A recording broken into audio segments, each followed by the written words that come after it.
ये क्लास 9 का number system chapter है, लेकिन ये हर क्लास के लिए इम्पॉर्टेंट है और भी सारे क्लासेस के लिए इम्पॉर्टेंट है, 4th 5th 6th 7 8 9 10 इसके बाद भी।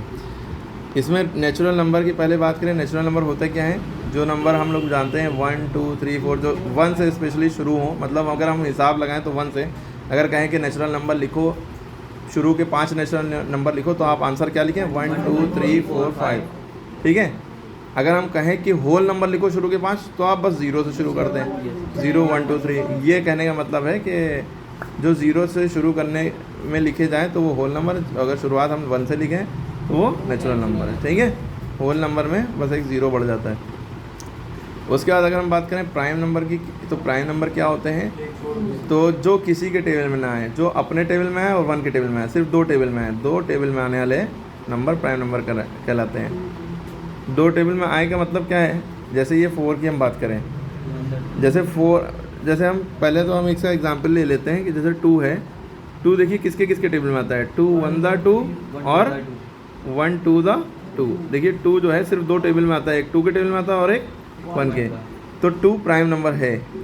सबसे छोटा प्राइम नंबर 2 होता है। 2 इवन नंबर भी है और प्राइम नंबर भी है, इवन नंबर भी और प्राइम नंबर मतलब जो किसी के टेबल में आते हो अपने टेबल में आए और 1 के टेबल में। इसी तरह 3 अगर देखेंगे तो 3 1 द 3 1 3 द 3, ठीक है। 4 अगर देखेंगे हम, 4 पे अगर आएंगे तो 4 1 द 4 1 4 द 4, लेकिन 2 2 द 4 भी होता है।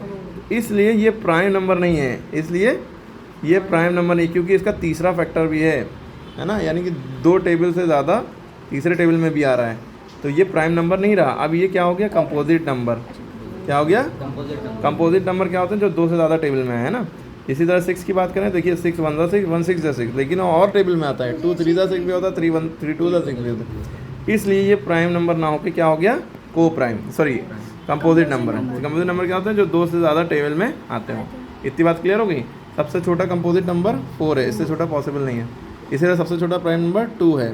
अब आप कहेंगे सर 1 क्या है, तो 1 ना ही प्राइम है ना ही कंपोजिट है, नीदर प्राइम नॉर कंपोजिट, ठीक है। 1 बस नेचुरल नंबर है। अब हम बात करें आगे इवन नंबर्स की। अच्छा 4 प्राइम नंबर ये है, ये सब हो गए। आप 1 से 100 के बीच में 25 प्राइम नंबर होते हैं बस, ठीक है, याद रखिएगा, ठीक है। 5 6 नहीं होगा क्योंकि 6 2 के टेबल में, 7 होगा, 8 नहीं होगा क्योंकि 2 4 दोनों के टेबल में आता है, 9 3 के टेबल में भी आता है ना, और 10 5 2 और इन सब के टेबल में भी आता है, इसलिए नहीं होगा। 13 के बाद अगला प्राइम नंबर कौन होगा, 14 नहीं होगा, 15 नहीं होगा, 16 नहीं होगा, 17 होगा और 19 होगा। उसके बाद 23 और 29, 21 नहीं होगा, 21 3 के टेबल में, चलिए वो अलग हो गई। इवन नंबर क्या होते हैं, जो कि सिर्फ 2 के टेबल में आते हैं, जो क्या हो 2 के टेबल में आते हैं, वो नंबर इवन नंबर होते हैं, ठीक है। जैसे 0 भी 2 के टेबल में आता तो नहीं है, लेकिन 0 10 की बिना पे वो यूज़ किया जाए, लेकिन सबसे छोटा अगर इवन नंबर पूछा जाए तो 0 लिखिएगा, ठीक है। 2 4 6 8 10 12 टू 10 द 20 तक टेबल नहीं होते हैं, इनफाइनाइट तक टेबल होते हैं, याद रखिएगा। 2 11 द 22 2 12 द 24, इस तरह से। ऑड नंबर क्या होते हैं, जो इवन ना हो वो ऑड है, यानी कि इनको छोड़ के जो नंबर बचे वो सब ऑड है। जैसे 1 बचा, 3 बचा, 5 बचा, ठीक है। क्लियर हो गई बात। इवन माने जोड़ा, फुट, ऑड माने फुट जोड़ा, कंचे खिले होंगे। इंटीजर्स क्या होते हैं, इंटीजर में 3 चीज़ें होती हैं, जैसे पॉजिटिव नंबर यानी 1 2 3 4 5 6 7 8 9 10, यानी कि ये सारे ही नेचुरल नंबर। और ये पॉजिटिव क्यों कहे जा रहे हैं, क्योंकि इनके पहले प्लस छुपा होता है। क्या छुपा होता है, प्लस छुपा हुआ है, लगाना ज़रूरी नहीं है, प्लस हिडन है, ठीक है। और 0 इंटीजर है क्योंकि ना ही ये प्लस में लिखा जाता ना ही ये माइनस में। और ये माइनस के जितने नंबर हैं निगेटिव इंटीजर्स, ये भी इंटीजर हैं। निगेटिव इसलिए है क्योंकि इन सब में माइनस है, क्योंकि ये 0 से छोटे होते हैं। -1 -2 -3 जितना बड़ा नंबर होता जा रहा है उतना छोटा होता जा रहा है, ठीक। उसके बाद हम बात करें रेशनल नंबर क्या होते हैं, ये बहुत अहम है। रेशनल नंबर क्या होता है, जैसे आप देख रहे हैं जो P/Q की फॉर्म में लिखे जाए, यानी कि ऊपर एक नंबर हो नीचे नंबर हो, अपॉन में न्यूमिनेटर हो और डिनोमिनेटर हो, और नीचे वाला नंबर 0 के बराबर नहीं होना चाहिए, Q ≠ = 0, ठीक है। तो वो रेशनल नंबर कहलाएगा, वरना इरेशनल हो सकता है या कोई और हो जाएगा। और जैसे 5.2 लिखा है, देखिए 5 यानी P ऊपर है और Q नीचे है, ठीक है। जब आप इसको सॉल्व करेंगे तो भी आंसर पॉइंट में आएगा और टर्मिनेट हो जाएगा। अभी बताते हैं क्या मतलब है। खाली 12 लिखा है और नीचे कुछ नहीं लिखा था, तो नीचे 1 छिपा था, 1 लिख लिया। 0 लिखा है, इसके नीचे कुछ नहीं होता तो 1 छुपा हुआ, 1 लिख लिया। जैसे खाली 0 लिखा है, आप बताइए रेशनल है नहीं है, आप कहेंगे है, क्योंकि नीचे 1 छुपा है। हर नंबर के नीचे 1 छुपा होता है। कोई भी नंबर है, लाख करोड़ अरब 2 4 6 5 कोई भी नंबर लिखा उनके नीचे 1 छुपा हुआ है तो वो सारे ही नंबर रेशनल नंबर हैं। 2/8 रेशनल है, 18 के नीचे कुछ नहीं तो 1 छुपा है तो ये रेशनल नंबर है। क्लियर हो गया रेशनल नंबर के बारे में। अब आप कहेंगे सर स्क्वायर रूट वाले नंबर, तो स्क्वायर रूट में कुछ नंबर रेशनल नंबर कहलाते हैं, जैसे 4 जिसका स्क्वायर रूट परफेक्ट स्क्वायर जो होते हैं, यानी 4 का स्क्वायर रूट 2 है, 9 का स्क्वायर रूट 3 है, 16 का स्क्वायर रूट 4 है, यानी रूट 16 है गया, इसका आंसर 4 होगा। रूट 25 होगा, इसका आंसर 5 हो गया, है ना। ऐसे ही जो होते हैं रूट, ऐसे नंबर जो परफेक्ट स्क्वायर हो वो रेशनल नंबर आप कहलाते हैं। इर्रेशनल नंबर क्या होते हैं? अब इर्रेशनल नंबर वो नंबर होते हैं जो ज़्यादातर रूट की फॉर्म में दिखें लेकिन वो नॉन टर्मिनेटिंग हो और नॉन रिकरिंग हो। अभी इसका मतलब बताएंगे क्या होता है। जैसे रूट की वैल्यू जो है, रूट 2 की वैल्यू क्या होती है 1.414, इसके आगे भी बहुत लंबी चलती चली जाती है, ख़त्म नहीं होती है ना। तो इस तरह के नंबर जो है इरेशनल नंबर कहलाते हैं, ना ही रिपीट हो रहे हैं ना ही कुछ अलग अलग नंबर आते जाएंगे, ठीक है। जैसे रूट 3 की वैल्यू 1.732 ऐसे ही आते जाएंगे, आगे भी पॉइंट के 3 नंबर तक हम लोग लिखते हैं लेकिन आती अनलिमिटेड जाएंगी। इधर रूट 5, इस तरह के जो नंबर हैं। लेकिन रूट 4 क्यों नहीं हुआ? क्योंकि रूट 4 का स्क्वायर रूट 2 होता है, पॉइंट में वैल्यू नहीं होती, तो ये रेशनल है, ये इरेशनल। दोनों में फर्क समझ में आया। इसके बाद हमने प्राइम तो बता ही दिया था। प्राइम क्या होते हैं? जो किसी के टेबल में ना आए, अपने टेबल में और 1 के टेबल में आए, तीसरे टेबल में ना आए। इसी तरह को प्राइम क्या होते हैं? को प्राइम उसे कहते हैं जिसमें कोई कॉमन फैक्टर ना हो सिवाय 1 के, यानी कहते हैं जिसका HCF 1 हो, जिसका हाईएस्ट कॉमन फैक्टर 1 हो, वो को प्राइम है। अब इसका मतलब बता देते हैं, फिर ट्विन प्राइम बताते हैं। इसका मतलब ये है को प्राइम का कि हमने जैसे कोई दो नंबर जैसे लिए 18 और 25, अब ये को प्राइम है, ये दोनों नंबर को प्राइम है।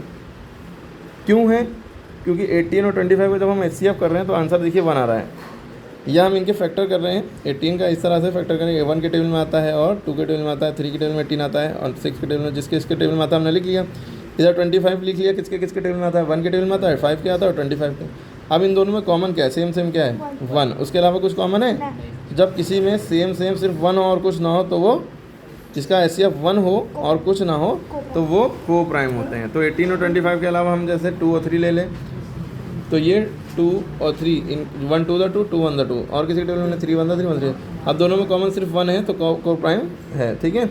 या इनका HCF हमने निकाल के देखा, आंसर आ रहा है 1, HCF आ रहा है 1, तो ये को प्राइम है। इसी तरह 2-3 को प्राइम नंबर, 2-3 पेयर को प्राइम के कमेंट में बताइए, ठीक है। को प्राइम का मतलब समझ में आ गया? अच्छा याद रखिए कि ये प्राइम नंबर होना ज़रूरी नहीं है। को प्राइम में प्राइम वर्ड लिखा है लेकिन ये प्राइम तो है नहीं। 18 तो प्राइम नहीं है, 25 भी प्राइम नहीं है ना, है तो ये इवन है, ये ऑड है, लेकिन ये साथ में जब मिल गए इसको पेयर में रखा जा रहा है तो ये को प्राइम क्यों है? क्योंकि इन दोनों में कुछ कॉमन फैक्टर नहीं सिवाय 1 के, ठीक। लेकिन ट्विन प्राइम नंबर क्या होते हैं? ऐसे प्राइम नंबर जिनका डिफरेंस 1 हो, यानी प्राइम नंबर तो होना शर्त है, उनको जब हम माइनस करें तो आंसर 2 आना चाहिए। क्या आना चाहिए? 2, ठीक है। जैसे 3 और 5 दोनों प्राइम नंबर हैं, लेकिन 5 में 3 जाएगा तो 2 बचेगा। देखिए ट्विन माने 2 से याद रखिए। 5 और 7, 7 में से 5 क्या? 2, तो ये दोनों पेयर ट्विन प्राइम, ये दोनों पेयर ट्विन। 13 और 11, तो ट्विन प्राइम का मतलब भी समझ। अब हम आगे बढ़ते हैं। अब बहुत अहम चीज़ टर्मिनेटिंग और नॉन टर्मिनेटिंग, जो बच्चों की जल्दी समझ में नहीं आती है। सामने देखते रहें। टर्मिनेटिंग इसे कहते हैं, तो हम बता रहे थे टर्मिनेट मतलब होता है एंड हो जाना। क्या हो जाना? एंड हो जाना, ख़त्म हो जाना। अब जैसे 5/2 लिखा है, देखिए ये P है और ये Q है, P/Q की फॉर्म में लिखा है, तो ये रेशनल नंबर तो है ही है, रेशनल नंबर तो है ही है। अगर आप इसको सॉल्व करेंगे तो क्या करेंगे? 2 से आप 5 को डिवाइड करेंगे ना। नीचे वाला नंबर हमेशा बाहर रहता है, चाहे नीचे वाला छोटा हो चाहे नीचे ही वाला हमेशा बाहर रहेगा, ऊपर वाला नंबर अंदर रहता है। 2 2 4 बचा 1, पॉइंट लगाया, 0 बढ़ाया, 2 5 10। ख़त्म हो गया सवाल। क्या हो गया? सवाल ख़त्म हो गया। आंसर क्या आ गया? 2.5। तो इसे कहते हैं टर्मिनेटिंग नंबर। क्या कहते हैं? टर्मिनेटिंग। इसी के साथ साथ एक बात और हम और कर लें, जैसे लिखा है 10/3। क्या लिखा है? तो 3 बाहर रहेगा, 10 अंदर रहेगा, क्योंकि नीचे 3 है। 3 3 9, 9 0 के नीचे लिखेंगे, 10 के नीचे नहीं, ठीक है, 1 के नीचे नहीं। 10 में 9 गया, 1 पॉइंट लगाया, 0 बढ़ाया, 3 3 9, फिर पॉइंट लगाया, 0। तो ये आता ही जाएगा, 3 3 9, ख़त्म नहीं होगा, ये नीचे चलते चले जाएगा, यहाँ पे 3 आता जाएगा, ठीक है। तो हम देख रहे हैं कि आंसर हमारा क्या आ रहा है? 3.3333 ऐसे ही आता चल जा रहा है, इन्फिनिट तक जाएगा। तो आप इसको शॉर्ट में हम यूँ भी लिख सकते हैं 3.3 डॉट, या हम यूँ भी लिख सकते हैं 3.3 बार। जो नंबर रिपीट हो रहा है उसके ऊपर बार लगा दो या उसके ऊपर डॉट लगा दो। ये एक अलग बात हो गई, लिख कैसे सकते हैं हम। इस पर ये बताने वाले थे कि पॉइंट के बाद जो नंबर रिपीट हो रहा है, ठीक है, वो ख़त्म नहीं हो रहा है, तो इसे ना ख़त्म होना, यानी कि ना ख़त्म होने का मतलब एंड हो जाना यानी टर्मिनेटिंग, और ख़त्म ना होना यानी कि नहीं ख़त्म हो रहा तो नॉन टर्मिनेटिंग। क्या है? Non terminating. ख़त्म नहीं हो रहा है इसलिए ये क्या है? नॉन टर्मिनेटिंग, यानी कि ख़त्म ही नहीं हो रहा है लेकिन रिपीट हो रहा है। क्या हो रहा है? तो इसीलिए इसको कहेंगे नॉन टर्मिनेटिंग तो है लेकिन रिपीटिंग है। अच्छा, रिपीटिंग का दूसरा नाम क्या होता है? रिकरिंग। ठीक है, रिकर करना है यानी रिपीट होना। तो हम ये कहेंगे ये नंबर जो है 3.333 ये नॉन टर्मिनेटिंग भी है और रिपीटिंग या रिकरिंग भी है ना। तो ये समझ में 10/3 को देखते ही हम बता देंगे नॉन टर्मिनेटिंग फ्रैक्शन है और रिपीटिंग है या रिकरिंग है। अब नॉन टर्मिनेटिंग क्या होते हैं? जैसे कोई ऐसे वैसे पाई जो है इरेशनल नंबर हो जाएगा, और पाई क्या है? इरेशनल, यानी पाई की वैल्यू 22/7 अप्रॉक्स वैल्यू लिखी जाती है, वो रेशनल नंबर फॉर्म पे लिख देते हैं हम लोग, लेकिन है ये इरेशनल नंबर पाई। अब देखिए मुद्दा क्या है, हम एक चीज़ बताने जा रहे हैं कि नॉन टर्मिनेटिंग का मतलब क्या है। अभी हमने नॉन टर्मिनेटिंग का ही मतलब बताया था ना। अभी हमने क्या मतलब बताया था? नॉन टर्मिनेटिंग मतलब क्या है कि कोई नंबर रिपीट ख़त्म ही नहीं हो रहा है, मतलब कोई डिवाइड ख़त्म नहीं हो रहा है, इसका मतलब नॉन टर्मिनेटिंग है। लेकिन कोई डिवाइड में कोई मतलब कोई पॉइंट के बाद कोई नंबर है वो रिपीट हो रहा है, इसका मतलब रिकरिंग है या रिपीटिंग है। अब मुद्दा ये है कि नॉन टर्मिनेटिंग का मतलब जैसे कोई आंसर आ रहा है 2.5763187054 ऐसे ही आता जा रहा है, कोई ख़त्म नहीं हो रहा है। एक तो ये नॉन टर्मिनेटिंग है, एक तो चीज़ ये ख़त्म नहीं हो रहा है, तो इसलिए ये क्या है? Non terminating. क्योंकि ख़त्म नहीं हो रहा है, एंड नहीं हो रहा है डिवाइड, तो ये क्या है? Non terminating. लेकिन साथ में रिपीट भी नहीं हो रहा है कुछ, तो इसलिए इसका नाम और ये है कि नॉन रिकरिंग। इसीलिए इसका साथ में क्या है नाम? नॉन रिकरिंग या नॉन रिपीटिंग। तो नॉन टर्मिनेटिंग, नॉन रिकरिंग का नॉन रिपीटिंग या नॉन रिकरिंग बात एक ही है। इसको हम नॉन रिपीटिंग या नॉन रिकरिंग कह सकते हैं, और नॉन टर्मिनेटिंग का मतलब भी समझ में आ गया, टर्मिनेटिंग नॉन टर्मिनेटिंग का मतलब समझ में। तो इस तरह के जो नंबर हैं ये नॉन टर्मिनेटिंग, नॉन रिकरिंग है, और ये इर्रेशनल नंबर कहलाएंगे कि जो डिवाइड ख़त्म ना हो, आते ही चले जाए जो नंबर, और अलग अलग नंबर आते जाएँ।